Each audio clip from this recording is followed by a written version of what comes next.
POV, Surviving Maximum Security Inmate, Level 5 Facility. You wake to the sound of metal scraping concrete 2 cells down. A shank being sharpened. The fluorescent lights above you never turn off, buzzing at 60 Hz, 24 hours a day. The air is thick with the smell of bleach, sweat, and rust. Your back presses against the cold cinder block wall, knees drawn up. You scan the tier through the narrow slit of your cell door. Guards move along the catwalk, their boots echoing.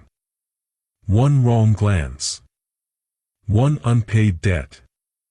Today could end in blood on the floor.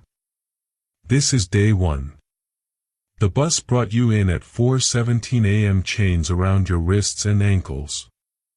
You stepped off into the intake bay where the temperature stayed at a constant 62 degrees.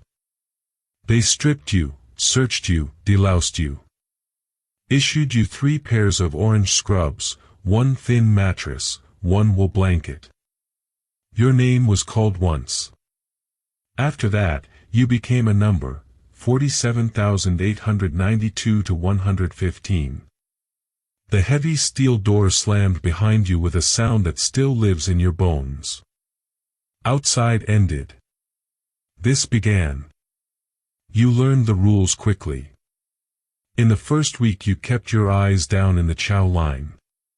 You ate the 1,800-calorie tray in 8 minutes while watching every hand near your food. You stood for count at 6 a.m., 11 a.m., 4 p.m., and 9 p.m., exactly. When another inmate tested you in the yard on day 9, you fought back hard enough to earn a bruised rib and a reputation that you were not easy prey. That small violence bought you 30 days of relative peace. Months pass. Then years. By year 3 you have moved up. You are no longer fresh meat. You run a small cigarette and phone smuggling line. You pay a guard named Ruiz $180 a month for protection on the tier. In return, you handle collections for him.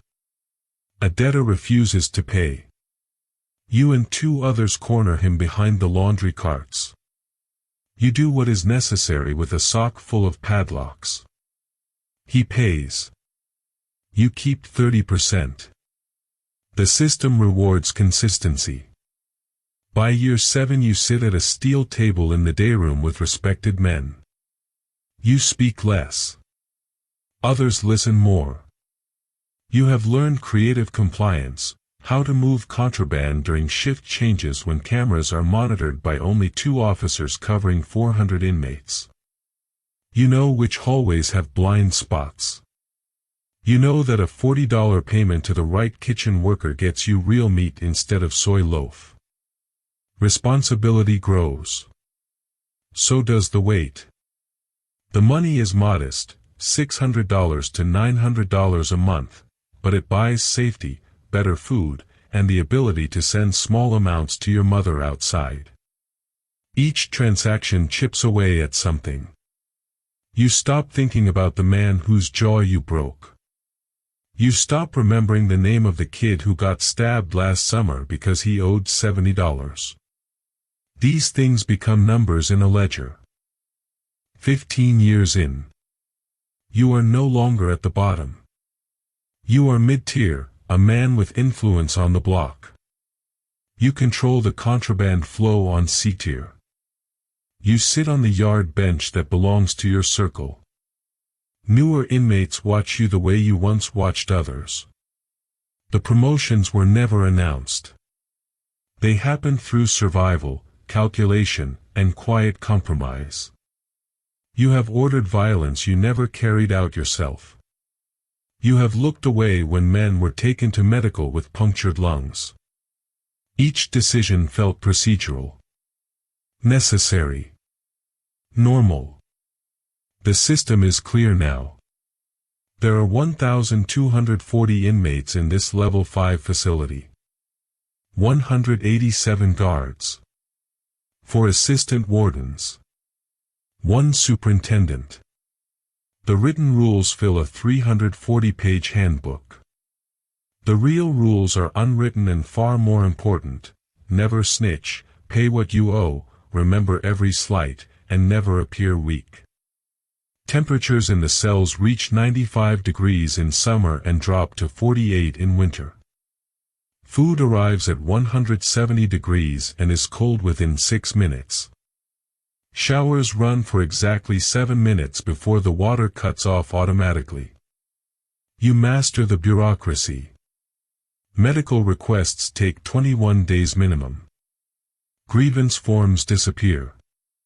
Appeals on your sentence were denied in year 4, year 9, and year 14.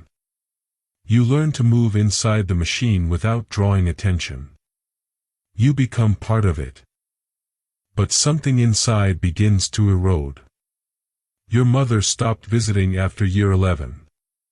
The letters grew shorter, then stopped. Your brother was killed outside in year 13. You read about it in a smuggled newspaper. You felt almost nothing. Your cell is 6 feet by 9 feet. You have spent over 5,500 nights in it. The man who looks back at you in the polished metal mirror above the sink has hollow eyes and a scar running through his left eyebrow. You no longer remember the sound of your own laugh. You speak in short, flat sentences even when alone. Relationships die quietly. The few men you trusted were transferred or killed. Isolation becomes the only reliable companion. You realize you have not touched another human being with affection in 17 years. Then comes the shattering. It happens on an ordinary Tuesday during standing count. You are 52 years old. The guard calls your number, 47,892 to 115. You answer automatically. In that moment you understand with perfect clarity that the system does not hate you. It does not care about you at all. You are not a person here. You are a unit of management. The violence, the alliances, the slow climb, the moral compromises, none of it mattered beyond keeping the facility quiet and the statistics acceptable. The man you were before the gates closed is gone. What remains is exactly what the prison needed: hard, efficient, emotionally dead. You killed a man last year to maintain your position. You did it without rage, without hesitation. You remember the sound his body made hitting the floor. You remember feeling nothing but mild annoyance at the mess. That night you sit on your bunk staring at the wall. The fluorescent light buzzes overhead. You understand there is no escape. Not really. Even if you were released tomorrow, the man who walked out would not be you. He would be this. 23 years served. Your body is failing. Chronic back pain from the thin mattress. Arthritis in your hands from years of tension. The administration offers you a transfer to a lower security medical unit. You accept. It is not retirement. It is simply replacement. On the morning you leave, another man moves into your cell before your mattress has cooled. The bus takes you away at 5:40 a.m. Through the reinforced window you watch the facility disappear behind razor wire and concrete walls. Inside, the machine continues without pause. New inmates arrive.